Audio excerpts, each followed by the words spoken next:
नमस्कार, बहुत स्वागत है आपका। आप देख रहे हैं खबर अपने सीजी की। आपके साथ मैं हूं राम मोहन शर्मा। बुलेटिन में सबसे पहले बात करते हैं छत्तीसगढ़ की 3 बड़ी खबरों की।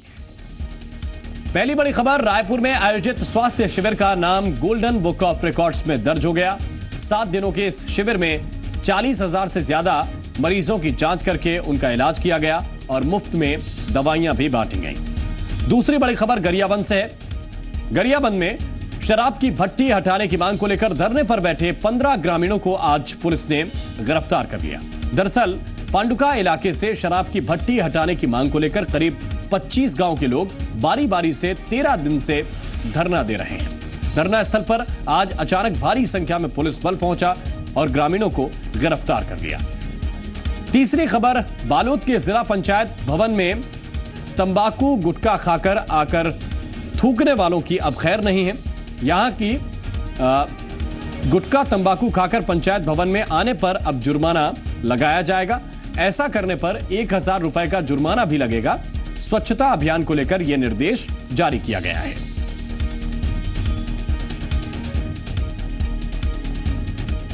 कवर्धा जिले के जलमला के जंगल में सोमवार को एक शख्स शिकारियों के जाल में फंसकर अपनी जान गंवा बैठा। जान गंवाने वाला ये कोई आम इंसान नहीं था, बल्कि देश की धरोहर और राष्ट्रपति के दत्तक पुत्र माने जाने वाले बैगा जनजाति का यह शख्स था। नाम था सौरी। सोनबाही गांव का रहने वाला सौरी अपनी पत्नी और 3 बच्चों के साथ इसी जंगल से मधुरा से इकट्ठा करने के बाद वापस लौट रहा था। उसकी पत्नी और 2 बच्चे उसके पीछे चल रहे थे, जबकि सौरी खुद सबसे छोटे बच्चे को कंधे पर बिठाकर आगे आगे चल रहा था।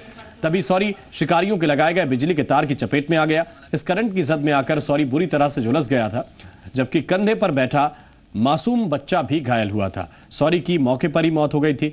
बताया जा रहा है कि घटनास्थल से कुछ ही दूरी पर वन विभाग का बैरियर भी है। बावजूद इसके जंगल में शिकारियों ने जानवरों के शिकार के लिए बिजली के तार बिछा रखे थे। ऐसे में सवालों के घेरे में वन विभाग के अधिकारी भी हैं। हालांकि अब यह जानकारी है कि 3 आरोपियों को गिरफ्तार करने के बाद उन्हें जेल भेज दिया गया है।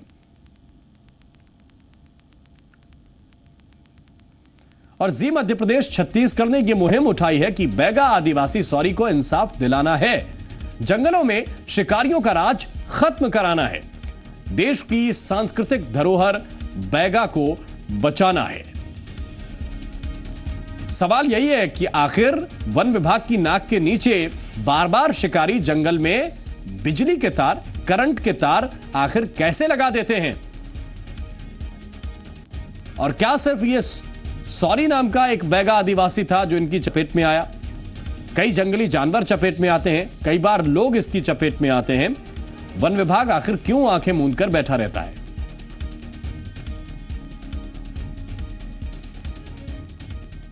और रायपुर में 7 दिनों से चल रहे स्वास्थ्य शिविर का आज समापन हो गया। स्वास्थ्य शिविर को गोल्डन बुक ऑफ रिकॉर्ड्स में दर्ज किया गया है।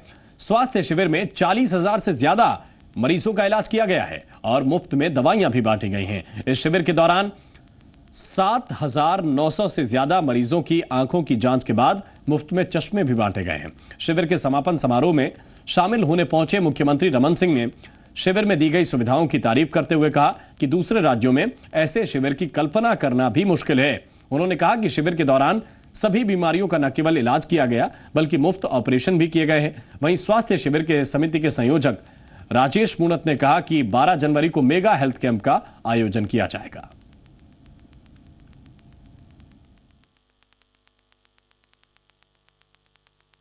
अपने आप में हिंदुस्तान का सबसे बड़ा, सबसे सफल और सबसे सुविधा युक्त 8,000 लोग जहां रोज खाना खा रहे हो और मरीजों को अटेंड करने के लिए यहां के सभी रायपुर के और रायपुर के देश के प्रतिष्ठित हॉस्पिटल के बड़े बड़े चिकित्सक यहाँ मौजूद हो। टेलीमेडिसिन के माध्यम से राष्ट्रीय स्तर के विशेषज्ञों की सेवाएं मिल रही हो और ये संतुष्टि देता है।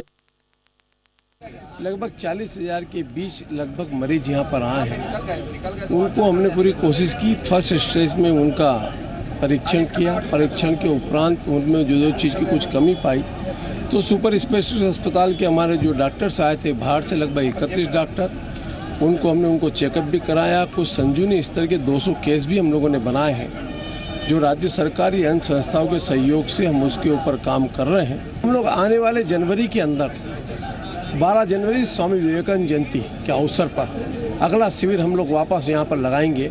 इस बात का हमारी पूरी टीम ने संकल्प लिया। और गरियाबंद के कुलाड़ी घाट गांव में बीते 15 दिनों से चेचक और मलेरिया लगातार अपने पैर पसारता जा रहा है। बीमारी की चपेट में आने से गांव के 4 आदिवासियों की मौत हो चुकी है और 12 से ज्यादा ग्रामीण अभी भी मलेरिया और चेचक से पीड़ित हैं। गांव में उप स्वास्थ्य केंद्र होने के बावजूद ग्रामीण स्वास्थ्य सुविधाओं से वंचित हैं, लेकिन स्वास्थ्य विभाग अपनी गलती मानने के लिए तैयार नहीं है। स्वास्थ्य विभाग के अधिकारियों का दावा है कि उनका स्टाफ गांव में हमेशा मौजूद रहता है और इन मौतों के लिए विभाग नहीं बल्कि गांव के लोग ही जिम्मेदार हैं, क्योंकि ग्रामीण इलाज की बजाय झाड़ फूंक में विश्वास करते हैं। वहीं गांव के सरपंच का कहना है कि अधिकारी झूठ बोल रहे हैं, ग्रामीणों को सही समय पर स्वास्थ्य सुविधाएं मुहैया नहीं कराई गई, जिसके कारण 4 मौत हुई। 4 लोगों की मौत विभाग के दावों की पोल खोलने के लिए काफी है। जो है धमतरी के अस्पताल में हुआ, उसका नाम है सरोज भाई ध्रुव, और इनने इलाज लेने से इनकार कर दिया। हमारे कार्यकर्ता उनके घर गए थे और ये झाड़ फूंक कराते रहे। बाकी का आकस्मिक मृत्यु हुआ है। माता की शिकायत होने जा रहा है। आज देखने में 10-12 तो अभी वर्तमान में पड़ा हुआ है और 4 लोग जो है मृत्यु हो चुके हैं। और जांजगीर चांपा जिले का जिला अस्पताल इन दिनों बिजली की समस्या से परेशान है। जिला हॉस्पिटल के मैटरनिटी वार्ड समेत अन्य वार्डों में भी बिजली की समस्या है, जिसे खुद प्रबंधन स्वीकार कर रहा है।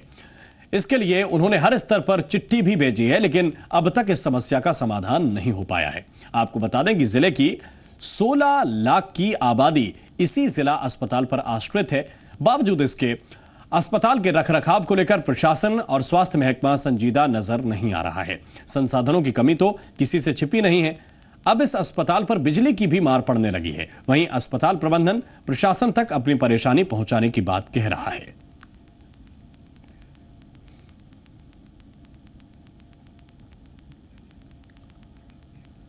और बालोद के जिला पंचायत भवन में तंबाकू गुटखा खाकर थूकने वालों की अब खैर नहीं। यहां तक कि गुटखा और तंबाकू खाकर पंचायत भवन में आने पर भी जुर्माना लगाया जाएगा। ऐसा करने पर 1000 रुपए का जुर्माना लगेगा। स्वच्छता अभियान को लेकर यह निर्देश जारी किया गया है।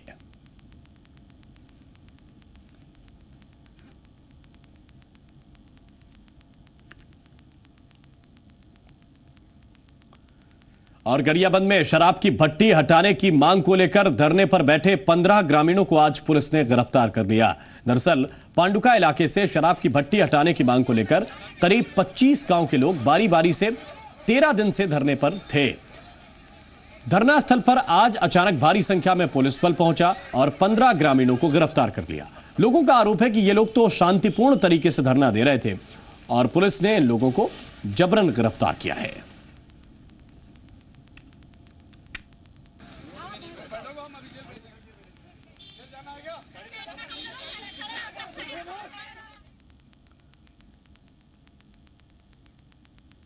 और बस्तर के नक्सल प्रभावित इलाके दरभा में 61 नक्सलियों ने पुलिस के सामने हथियार डाल दिए हैं।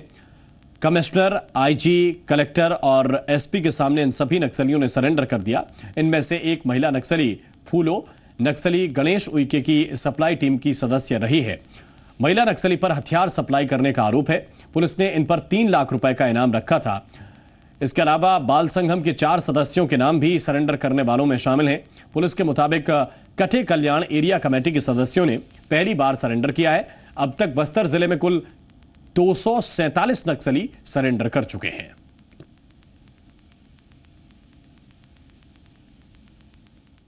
छत्तीसगढ़ में 4 दिन पहले अधिकारियों के ठिकानों पर पड़े एंटी करप्शन ब्यूरो के छापों के बाद कार्रवाई जारी है। बिलासपुर में एसीबी की टीम ने एक बार फिर नगर निगम के इंजीनियर सुरेश बरुआ के घर की छानबीन की। इसके बाद टीम राजकिशोर नगर के स्टेट बैंक पहुंची, जहां बरुआ के परिवार का लॉकर है। खबर के मुताबिक एसीबी ने बैंक से लॉकर खोलने की इजाजत मांगी है। साथ ही टीम के सदस्य नगर निगम के दफ्तर भी गए। यहां उन्होंने निगम आयुक्त से सुरेश बरुआ के कार्यकाल का पूरा ब्यौरा मांगा। बरुआ की सर्विस बुक की कॉपी के साथ अधिकारियों ने यह भी कहा कि अगर उनके खिलाफ कोई कार्रवाई हुई है तो आयुक्त उसकी भी फाइल दें। एसीबी की टीम ने यहां बन रहे एक सिटी कॉम्प्लेक्स की जानकारी भी मांगी है। इस कॉम्प्लेक्स को लेकर पहले भी एसीबी को जानकारी दी जा चुकी है। निगम आयुक्त का कहना है कि एसीबी ने जो भी जानकारी मांगी है उन्हें दे दी जाएगी। मंगलवार को एसीबी ने अभय बरुआ के नाम से खुले कर्नाटका बैंक के लॉकर को खंगाला।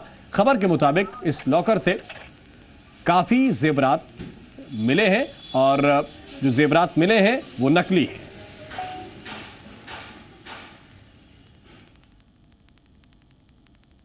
और मुख्यमंत्री रमन सिंह 7 दिन के चीन दौरे से लौट आए हैं। रमन सिंह ने बताया कि चीन के व्यापारियों के साथ 26,000 करोड़ का MOU साइन किया गया है। पूरी टीम के साथ 6 अप्रैल को चीन दौरे पर वो गए थे। रमन सिंह ने कहा कि इस दौरान चीन के व्यापारियों ने इन्वेस्टमेंट में काफी दिलचस्पी दिखाई है। नया रायपुर में भी चीनी उद्योगपति इन्वेस्टमेंट करेंगे। रमन सिंह ने कहा कि चीन के बाद वे हांगकांग गए थे, जहां भारतवंशी उद्योगपतियों से भी इन्वेस्टमेंट पर चर्चा हुई है। हेनन में 10वें अंतर्राष्ट्रीय निवेश मेला में करीब 6,600 करोड़ के पूंजी निवेश के प्रस्ताव पे हस्ताक्षर हुए, जिसमें वहाँ की बड़ी कंपनियाँ जो जुड़ी हुई है, जिसमें सोलर एनर्जी पे, रियल इस्टेट पे, केबल वायर निर्माण पे उनके साथ चर्चा और बातचीत हुई। दूसरा हमारा प्रतिनिधिमंडल का दौरा था वो गुआंगझाऊ के शेंजन शहर में हुआ और शेंजन में भी 16,000 करोड़ से ज़्यादा के MOU हस्ताक्षर हुए, जिसमें सेवर प्लांट की स्थापना के लिए $600 बिलियन के अमेरिकन राशि का। उसके साथ ही साथ वहाँ पे अलग अलग क्षेत्रों में निवेश के लिए MOU हुए, उसमें सीमेंट प्लांट भी है, उस पर एनर्जी फोटो वोल्टेज सेल का भी है। और पीएम नरेंद्र मोदी के महू दौरे के साथ ही ग्रामोदय अभियान की शुरुआत होगी। MP में CM के इस अभियान के साथ ही छत्तीसगढ़ में भी कल से ही ग्रामोदय अभियान की शुरुआत हो रही है। राजनांदगांव से ग्राम स्वराज अभियान की शुरुआत होगी। रमन सिंह ने कहा कि प्रदेश के हर जिले के अफसर से विकास पर चर्चा की जाएगी, साथ ही पानी की समस्या दूर करने के लिए भी एक बड़ी कार्य योजना बना रहे हैं। रमन सिंह ने कहा कि ग्राम स्वराज में जल स्वराज अभियान को जोड़ा जाएगा। रमन सिंह ने कहा कि छत्तीसगढ़ में सूखे के हालात हैं, हैंडपंप सूख चुके हैं, जलस्तर काफी नीचे चला गया है। सूखाग्रस्त क्षेत्रों में पानी की व्यवस्था के लिए व्यापक प्रबंध किए जा रहे हैं।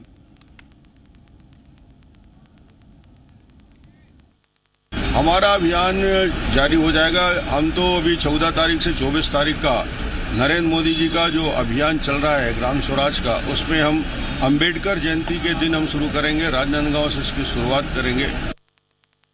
हमारा फोकस रहेगा डेवलपमेंट के लिए रहेगा। जिलों में जाएंगे, जिलों के अधिकारियों से बात करेंगे, मगर सबसे महत्वपूर्ण विषय पे फोकस जो हम करने जा रहे हैं, जल के लिए, पानी के लिए कि हम जहाँ जहाँ जल का संकट है, कंजर्वेशन ऑफ वाटर कैसे कर सकते हैं, रिचार्जिंग के लिए कैसे कर सकते हैं, और सारे विभाग को इसमें जोड़कर आने वाले समय में इस प्रकार की दिक्कतें और ना आए, उसके लिए एक बड़ी कार्य योजना इस स्वराज अभियान में जल स्वराज को भी उसमें जोड़ा जाए। और पेंड्रा से विधायक रेणु जोगी अपने विधानसभा क्षेत्र पहुंची। उन्होंने साफ तौर पर कहा कि जोगी परिवार और पार्टी के बीच कोई लड़ाई नहीं है। उन्होंने कहा कि मतभेद तो हो सकते हैं, लेकिन पार्टी के मंच पर ही बात होनी चाहिए। अमित जोगी के सवाल पर उन्होंने कहा कि फैसला होने तक सभी को सम्मान की दृष्टि से देखा जाना चाहिए। उन्होंने पनामा पेपर लीक्स मामले में सांसद अभिषेक सिंह का नाम आने को दुर्भाग्यपूर्ण करार दिया। हालांकि जांच के बाद सब कुछ साफ हो जाने की बात कही। ऐसी कोई लड़ाई नहीं है। मनभेद, मतभेद हो सकते हैं पार्टी के अंदर, और जिसे पार्टी के मंच पर ही बोलना चाहिए, ऐसा मैं समझती हूँ। और व्यक्तिगत मेरी ये राय है कि छत्तीसगढ़ में कांग्रेस पार्टी मजबूत होकर उभरे। जांच का विषय है कि उसमें कितनी सत्यता है, पर यद्यपि दुर्भाग्यपूर्ण तो है कि हमारे प्रदेश के एकमात्र सांसद का नाम आया है उभर करके। तो आई थिंक मैं समझती हूँ जांच के बाद इसका निराकरण हो सकता है। और नारायणपुर के शासकीय बालक उच्चतर माध्यमिक विद्यालय में आज जिला स्तरीय शाला प्रवेश उत्सव का आयोजन किया गया। यहां जिला पंचायत अध्यक्ष और नगर पालिका अध्यक्ष ने बच्चों को तिलक लगाकर उनका पहली और छठी क्लास में प्रवेश कराया। साथ ही उन्हें स्कूल बैग भी दिया गया। इस मौके पर कलेक्टर के साथ ही कई जनप्रतिनिधि मौजूद थे। मैं सबसे पहले